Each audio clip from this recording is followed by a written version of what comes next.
السلام علیکم ناظرین، مشرق وسطیٰ ایک بار پھر ایک نازک موڑ پر کھڑا ہے۔ ایران، امریکہ اور اسرائیل کے درمیان بیانات تیز ہوتے جا رہے ہیں۔ حالیہ دنوں میں امریکہ نے ایران کے خلاف اپنا لہجہ سخت کر لیا ہے۔ امریکی حکام کا کہنا ہے کہ ایران کی بعض سرگرمیاں خطے کے امن کے لیے خطرہ بن گئی ہے۔ امریکہ یہ بھی کہتا ہے کہ ایران پر پابندیاں تبھی نرم کی جا سکتی ہے جب ایران بین الاقوامی قوانین پر عمل کرے۔ ناظرین، آپ کو یہ بتا دوں کہ یہ دباؤ کوئی نیا نہیں ہے، لیکن اس بار بیانات میں سختی صاف نظر آ رہی ہے۔ دوسری طرف اسرائیل نے بھی سیکیورٹی الرٹ کی بات کی ہے۔ اسرائیلی حکام کے مطابق وہ کسی بھی ممکنہ خطرے کے لیے تیار ہے۔ اسرائیل شروع سے ایران کو اپنے لیے ایک بڑا سیکیورٹی چیلنج سمجھتا آیا ہے۔ اسی وجہ سے ہر نیا بیان خطے میں بے چینی بڑھا رہا ہے۔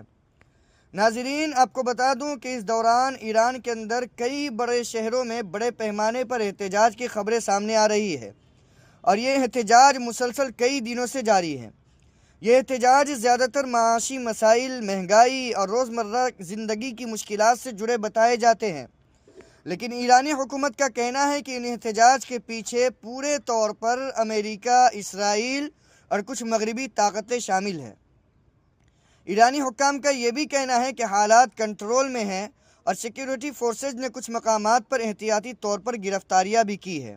البتہ گرفتار افراد کی درست تعداد یا احتجاج کی مکمل نوعیت پر آزاد ذرائع سے مکمل تصدیق سامنے نہیں آئی۔ ناظرین، ایران کے سپریم لیڈر آیت اللہ علی خامنئی نے واضح الفاظ میں کہا ہے کہ ایران کسی بھی بیرونی دباؤ کے آگے نہیں جھکے گا۔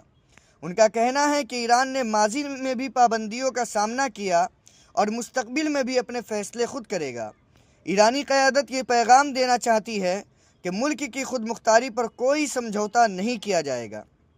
ناظرین، ان حالات کا اثر صرف ایران تک محدود نہیں رہے گا، بلکہ اگر حالات مزید خراب ہوتے ہیں تو پورا مشرق وسطیٰ اس دباؤ سے متاثر ہوگا۔ تیل کی قیمتیں، علاقائی تجارت اور عام لوگوں کی زندگی، سب کچھ اس کشیدگی سے جڑا ہوا ہے۔ اگر حالات مزید خراب ہوئے تو اس کا سب سے بڑا نقصان عام عوام کو ہی اٹھانا پڑے گا۔ ناظرین، اسلام ہمیں یہ سکھاتا ہے کہ ناانصافی کے خلاف آواز اٹھانا ضروری ہے، لیکن ساتھ ہی صبر، حکمت اور امن کی بھی تعلیم دیتا ہے۔ قرآن ہمیں یاد دلاتا ہے کہ فساد سے بچو اور انصاف کا ساتھ دو۔ آج مسلم دنیا کے لیے یہ وقت جذبات کا نہیں، سمجھداری سے کام لینے کا ہے۔ ناظرین، ایران، امریکہ اور اسرائیل کے بیانات یہ بتاتے ہیں کہ مشرق وسطیٰ ایک نازک مرحلے سے گزر رہا ہے۔ آنے والے دنوں میں یہ صاف ہو جائے گا کہ یہ دباؤ صرف باتوں تک محدود ہے یا حالات کوئی نیا رخ لیتے ہیں۔ آپ اس صورتحال کو کیسے دیکھتے ہیں؟